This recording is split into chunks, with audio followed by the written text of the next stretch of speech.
Judges 1. Israel fights the remaining Canaanites.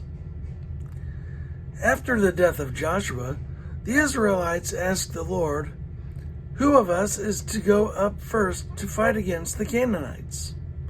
The Lord answered, "Judah shall go up. I have given the land into their hands." The men of Judah then said to the Simeonites, their fellow Israelites, "Come up with us into the territory allotted to us to fight against the Canaanites. We in turn will go into yours." So the Simeonites went with them. When Judah attacked, the Lord gave the Canaanites and Perizzites into their hands, and they struck down 10,000 men at Bezek. It was there that they found Adoni-Bezek and fought against him, putting to rout the Canaanites and Perizzites.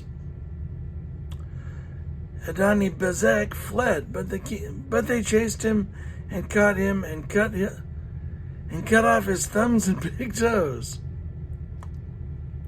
Adoni-Bezek fled, but they chased him and caught him and cut off his thumbs and big toes. Then Adoni-Bezek said, 70 kings with their thumbs and big toes cut off have picked up scraps under my table. Now God has paid me back for what I did to them." They brought him to Jerusalem, and he died there. The men of Judah attacked Jerusalem also and took it. They put the city to the sword and set it on fire. After that, Judah went down to fight against the Canaanites living in the hill country, the Negev, and the western foothills. They advanced against the Canaanites living in Hebron, formerly called Kiriath Arba, and defeated Sheshai, Ahiman, and Talmai. From there they advanced against the people living in Debir, formerly called Kiriath Sefer. And Caleb said, "I will give my daughter Aksah in marriage to the man who attacks and captures Kiriath Sefer." Othniel, son of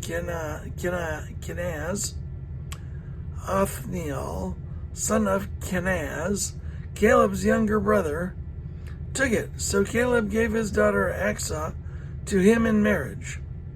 One day, when she came to Othniel, she urged him to ask her father for a field. When she got off her donkey, Caleb asked her, "What can I do for you?" This sounds familiar. She replied, "Do me a special favor. Since you have given me land in the Negev, give me also springs of water." So Caleb gave her the upper and lower springs.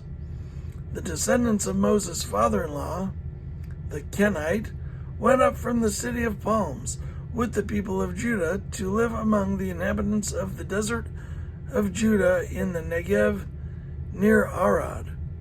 Then the men of Judah went with the Simeonites, their fellow Israelites, and attacked the Canaanites living in Zephath, and they totally destroyed the city.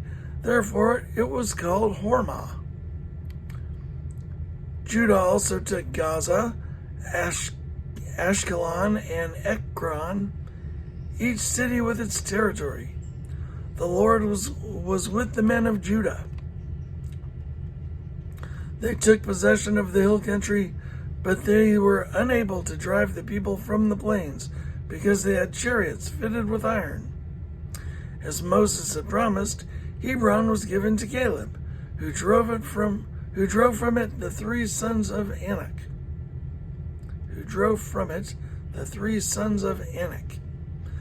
The Benjamites, however, did not drive out the Jebusites who were living in Jerusalem.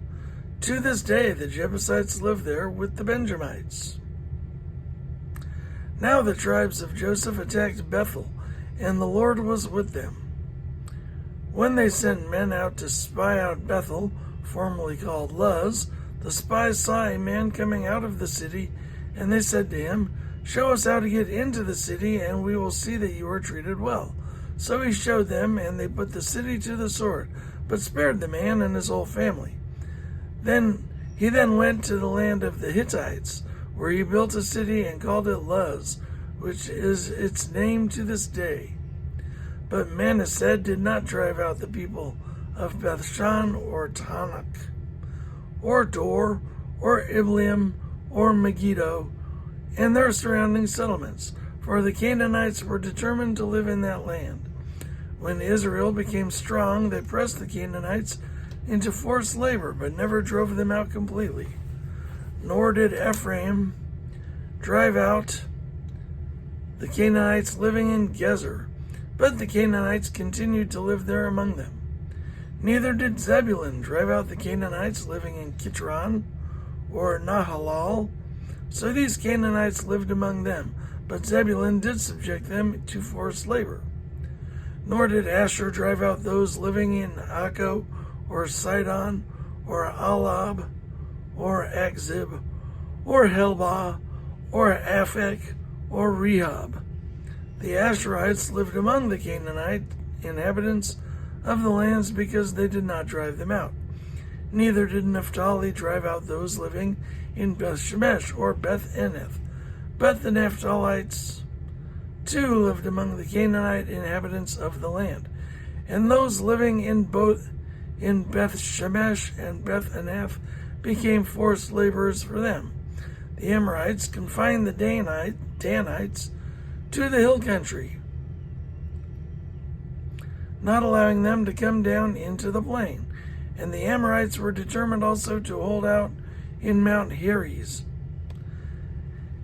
Aijalon and Shalbim, and the Amorites were determined also to hold out in Mount Heres, Aijalon, and Shalbim. But when the power of the tribes of Joseph increased, they too were pressed into forced labor. The boundary of the Amorites was from Scorpion Pass to Selah and beyond.